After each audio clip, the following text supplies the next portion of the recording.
Welcome to The Explainer. Today, we're going to ditch the obvious numbers. We're giving you 3 powerful tools that'll help you see what's really going on inside a company's finances. We are peeling back the layers to find what a company is truly worth. Okay, let's just dive right in. When you look up a stock, the very first thing you see is the price, right? But does that one number actually tell you the whole story? Well, spoiler alert, a lot of the time it doesn't. That market price can be pretty deceptive, hiding both some dangerous traps and some really incredible opportunities. So take a look at AdLabs Entertainment, the company that runs the Imagica theme park. Now, based on its market cap, you could theoretically buy the entire company for about 22 crore rupees. I mean, for a massive theme park with acres and acres of land, that sounds like an absolute steal. But is it really?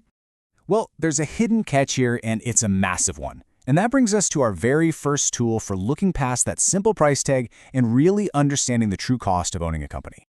All right, so first things first, let's get clear on the number we always see, market cap. The easiest way to think about it is like the sticker price for buying the whole company.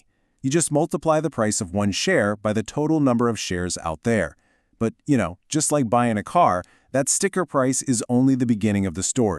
Now, this is where it gets really interesting, because we need to find the true cost. So imagine this. You buy a shop for 100 rupees. That's its market cap.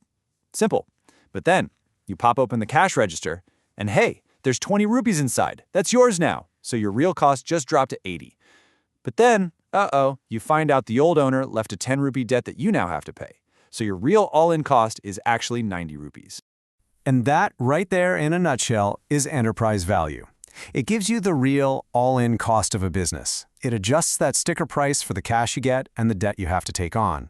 It's the number that tells you what you really have to pay. And this, right here, is why this matters so much.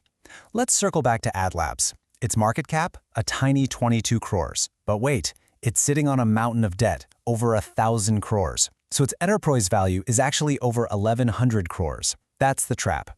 On the flip side, you have a company like NBCC. Its market cap is 2,800 crores, but it has so much cash, around 5,000 crores, that its enterprise value is actually negative. Yeah, you heard that right. You're basically getting paid to buy the company. So let's move on to our next tool and see how this all builds. Enterprise value shows us the true cost, for sure. But that brings up a whole different question. Are we even looking at the whole company? You see, companies report the financials in 2 different ways. Standalone financials, that just shows you the core business, kind of like the original shop you started. But consolidated financials, that's the whole shebang. It shows you the core business plus all the other businesses it owns or has invested in. It shows you the entire empire. And believe me, the difference can be absolutely staggering. If you only look at Tata Motors' standalone sales, you're seeing a 70,000 crore business. Pretty big, right? But hold on.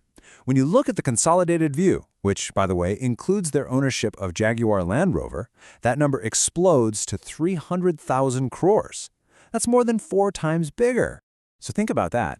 If you're judging Tata Motors only on its standalone numbers, you're missing what, like 75% of the story? The takeaway here is simple. To understand a company's true size and scale and health, you almost always want to be looking at the consolidated numbers. Okay, so we found the company's real cost, and we're looking at its entire empire. Now for the million-dollar question. How do we figure out if it's a good value based on what it actually owns? This is where our third tool comes in, book value.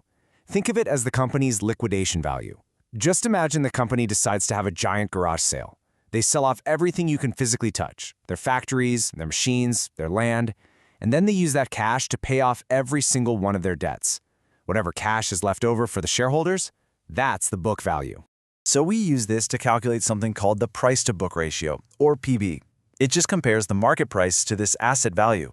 Let's take Tata Steel.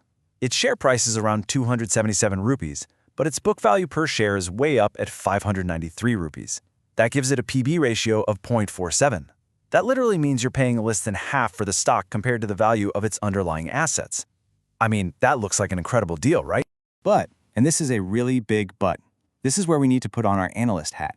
Is this one ratio some kind of magic bullet for finding bargains? Could it really be that simple? Yeah, you guessed it. The answer is a hard no. You've got to know when to use this tool, and just as importantly, when to put it away. And this is where we really see why context is king. The P/B ratio is a fantastic tool for the right job. It's perfect for these asset-heavy industries, companies with huge physical things like steel plants, cement factories, or even banks. But it's completely misleading for a company like InfoEdge, which runs Naukri.com. Their main asset? Thousands of brilliant software developers. But in the world of accounting, employees are an expense, not an asset. Or think about Apple.